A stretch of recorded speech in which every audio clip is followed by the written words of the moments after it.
मध्ये आज दिवसभरातील सर्व महत्त्वाच्या घडामोडी आपण या बुलेटिन मध्ये बघणार आहोत। मात्र त्यात एक नजर टाकूयात हेडलाईन्सवर।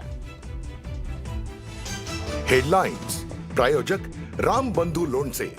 आता प्रत्येक जण जिंकेल।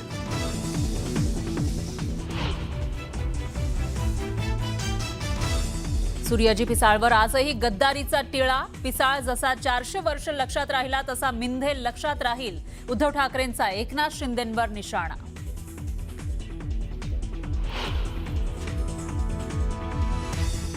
अमित ठाकरे आदित्य ठाकरेंचं शिवसेना भवनात मुंबईतील उमेदवारांना मार्गदर्शन। मुंबईतील विविध मुद्द्यांवर काम करण्याचं ठाकरेंचं आश्वासन।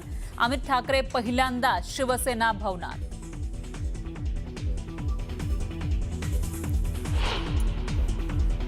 काही जण माझ्या नावानं बोंबाबोंब करत होते। अजित पवार माझ्या पाठीशी ठामपणे उभे राहिले। नवाब मलिकांचा भाजप नेत्यांवर निशाणा।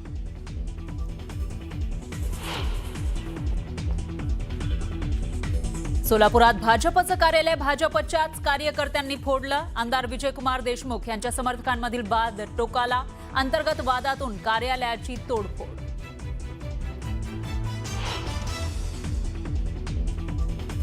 पुण्यात महायुती नाहीच। पुण्यामध्ये शिवसेनेचे 123 उमेदवार रिंगणात। एकही उमेदवार शिवसेनेनं माघारी घेतला नाही।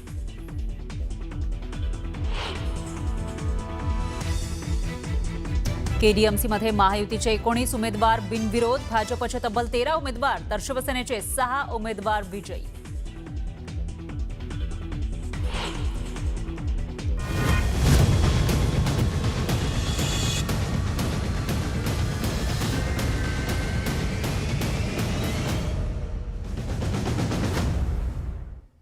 न्यूज 18 लोकमतच्या कॉटन किंग स्टुडिओ मध्ये आपलं नमस्कार, मी स्वागत। फराह खान। तुम्ही बघताय महाराष्ट्राचा number 1 Marathi news channel news 18 Lokmat आणि महाराष्ट्राची खबरबात। या बुलेटिनच्या सुरुवातीला आढावा घेऊयात दिवसभरातील चर्चेतल्या बातम्यांचा। नागपूरमध्ये उमेदवारी अर्ज मागे घेऊ नये म्हणून कार्यकर्त्यांनी चक्क उमेदवाराला घरात कोंडलं। किसन गावंडे यांनी उमेदवारी मागे घेऊ नये म्हणून भाजप कार्यकर्ते आक्रमक झाले होते। अखेर पक्षादेशामुळे गावंडेंनी आपला उमेदवारी अर्ज मागे घेतला। तर दुसरीकडे नाशिकमध्ये भाजप उमेदवार आणि बंडखोरांमध्ये राडा झाला। उमेदवारी मागे घेण्यावरून दोन्ही गटाच्या कार्यकर्त्यांमध्ये फ्री स्टाईल हाणामारी झाली। तर पुण्यामध्ये महायुतीमधले तिन्ही पक्ष वेगवेगळे लढणार यावर आज शिक्कामोर्तब झाला आहे। विशेष म्हणजे शिवसेना भाजपची चर्चा होऊन शिवसेनेचे काही कार्यकर्ते उमेदवारी मागे घेतील अशी चर्चा होती, पण कोणतीही चर्चा झाली नाही। तर दोन्ही पक्ष स्वबळावर या ठिकाणी लढतायत आणि कल्याण, डोंबिवली, ठाणे, पनवेल, धुळ्यासह राज्यातील काही महापालिकांमध्ये महायुतीनं काही ठिकाणी विजयाचा गुलाल उधळलेला आहे। निवडणुकीपूर्वीच त्यांचे काही उमेदवार विजयी झाले। अनेक ठिकाणी प्रतिस्पर्ध्यांनी माघार घेतली आहे, त्यामुळे शिवसेना भाजपचे उमेदवार बिनविरोध निवडून आलेले आहेत आणि या सर्व घडामोडी आपल्याला या बुलेटिनमध्ये सविस्तर रूपाने बघायच्या आहेत। सुरुवात नंतर ब्रेकनंतर पुन्हा एकदा 36 जिल्ह्यांमधल्या इतरही घडामोडी।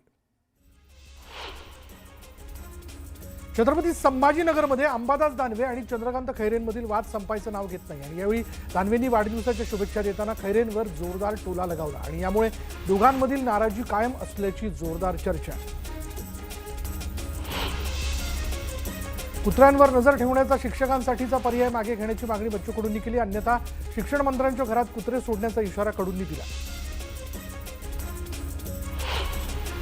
केंद्रीय कृषी मंत्री शिवराज सिंग चौहान यांनी त्र्यंबकराजाचं दर्शन घेतलं आणि यावेळी त्यांनी सपत्नीक त्र्यंबकेश्वर मंदिरात महापूजा केली। जळगावच्या जांभोळी इथल्या जिल्हा परिषद शाळेचे मुख्याध्यापक अशोक पाटील सेवानिवृत्त झालेत। यावेळी विद्यार्थ्यांना अश्रू अनावर झाले। दरम्यान विद्यार्थ्यांच्या पालकांचे डोळे देखील पाणवले होते।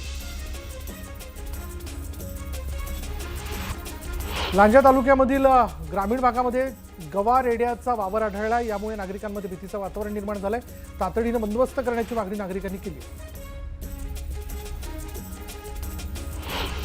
शाकंभरी पौर्णिमेसाठी 60 प्रकारच्या दुर्मिळ भाज्या पंढरपूरच्या मंडईत दाखल झाल्या। दुर्मिळ प्रकारच्या रानभाज्या केवळ वर्षातून एकदाच पंढरपूरच्या मंडईमध्ये विक्रीस उपलब्ध करण्यात आल्या।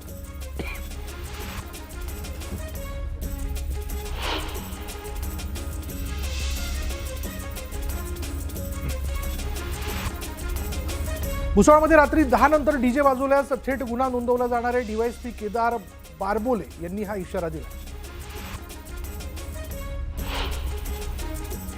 दौंड बस स्थानक आणि आगारासाठी 7 कोटींचा निधी मंजूर झालाय. आमदार राहुल कुल यांच्या पाठपुराव्याला यश आलंय. माथेरानमध्ये हुतात्मा भाई कोतवाल यांच्या 86व्या पुण्यतिथीच्या निमित्ताने कार्यक्रमाचं आयोजन करण्यात आलं. दरम्यान अभिवादनासाठी मोठ्या संख्येने नागरिकांनी उपस्थिती लावली. जळगाव जिल्ह्यातील 268 शाळा आर्थिक अडचणीत असल्याचं समोर आले. शासनाकडून मिळणारं 20 कोटींचं अनुदान अद्याप थकीत असल्यानं संस्था चालकांनी नाराजी व्यक्त केली. तातडीनं अनुदान देण्याची मागणी करण्यात आली आहे. सेवानिवृत्त प्राचार्य अपघाती मृत्यू प्रकरणात पोलिसांनी तेलंगणातून आरोपीला ताब्यात घेतलंय. कमलाकर जागोजी धंद्रे असं अटक करण्यात आलेल्या वाहन चालकाचं नाव आहे. आरोपीला अटक केल्यानं नागरिकांनी पोलिसांचं कौतुक केलं. सोलापुरात पुष्पक ऑर्केस्ट्रा बारवर पोलिसांनी कारवाई केली. यावेळी पोलिसांनी 71 जणांविरोधात गुन्हा दाखल केलाय तर 56 लाख रुपयांचा मुद्देमाल जप्त केलाय. थंडीच्या कडाक्यात वाढ झाली. शिवाय सोबत दाट धुकंही पडत असल्यामुळे मनमाड मालेगावसह उत्तर महाराष्ट्रातील जनजीवन विस्कळीत झाले. धुक्याचा परिणाम रेल्वे वाहतुकीवर होऊन उत्तर भारतातून येणाऱ्या गाड्या 2 ते 10 तास उशिराने धावतात.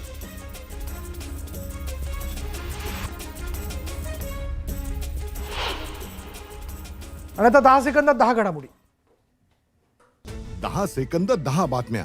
प्रायोजक डिफेन्स करिअर अकॅडमी. युवक युवतींनो, भारतीय सैन्यात घडव.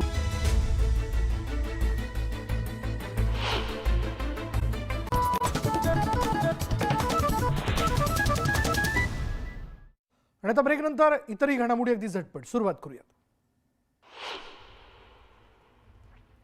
अमरावतीमध्ये तिकीट न मिळाल्यानं भाजप कार्यकर्त्यांनी नाराजी व्यक्त केली. नाराजीनंतर कार्यकर्त्यांनी बच्चू कडूंची भेट घेतली. पिंपरी चिंचवडमध्ये प्रभाग क्रमांक 20B आणि 30A मध्ये 2 उमेदवारांनी चक्क 2 राजकीय पक्षांचे एबी फॉर्म जोडून अर्ज दाखल केलेत. विशेष म्हणजे छाननीमध्ये हे दोन्ही अर्ज वैध ठरलेत. आता या उमेदवारांसमोर आणि निवडणूक आयोगासमोर मोठा तांत्रिक पेच निर्माण झाला. पिंपरी चिंचवड महानगरपालिका निवडणुकीत 99 उमेदवारांचे अर्ज छाननीमध्ये बाद झाले तर 1894 उमेदवार वैध ठरले.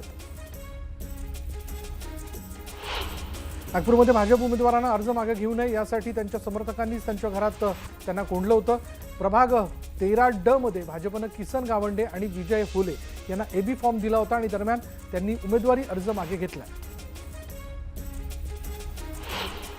सोलापुरात युती असताना देखील राष्ट्रवादी अजित पवार पक्ष आणि शिवसेनेचे उमेदवार तब्बल 22 ठिकाणी आमने-सामने आलेत. शिवसेना आणि राष्ट्रवादी सोलापुरात जागावाटपाचा 50-50 फॉर्म्युला अवलंबला आणि त्यानंतर ही दोन्ही पक्षाचे उमेदवार एकमेकांसमोर लढत असल्यानं राजकीय वर्तुळात चर्चेला उधाण आलं. मुंबईत मनसेच्या 11 नाराज पदाधिकाऱ्यांनी राजीनामे दिलेत. वांद्र्यातील नाराज पदाधिकाऱ्यांनी राजीनामे दिलेत.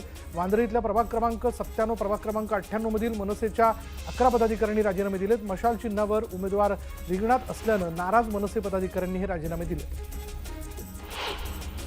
भिवंडी मनपा निवडणुकीत भाजपचे सुमित पाटील यांचा प्रभाग क्रमांक 17B मधून बिनविरोध विजय झाला आणि यामुळे पद्मानगर परिसरात कार्यकर्त्यांनी जोरदार जल्लोष केला.